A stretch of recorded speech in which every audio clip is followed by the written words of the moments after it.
無論做緊任何事，都會有機會遇上火警。咁不如等我簡單介紹一下浪言峰嘅走火逃生路線先啦。呢一幅係第一座1至15樓嘅消防逃生途徑，第一座16至28樓，第二座1至15樓，第二座16至28樓，第三座1至15樓，第三座16至28樓，第五座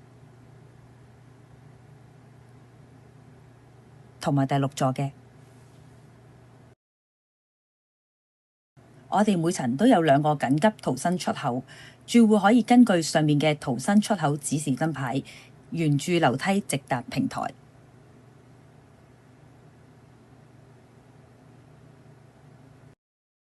而前方3座平台就係我哋火警嘅集合地點啦。遇到火警嘅時候，最緊要保持冷靜。首先要敲響玻璃警報器 （break gas）， 切勿使用升降機啊！走火警嘅時候，唔記得拎逃生三寶啊！逃生三寶有濕毛巾、鎖匙同埋手提電話。至於我哋每層都有消防設備，例如消防喉轆。當需要使用消防喉轆嘅時候，我哋有幾個步驟㗎。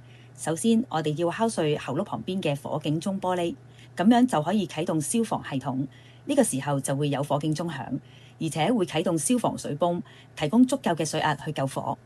之後扭開輸水管嘅來水掣，然後用旁邊嘅錘仔打碎玻璃，將消防嘅加喉拉出，前往救火嘅位置。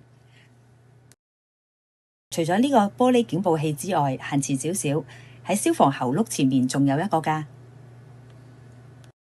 另外，除咗玻璃警報器同消防喉轆之外，仲有位於垃圾房嘅水劑滅火筒。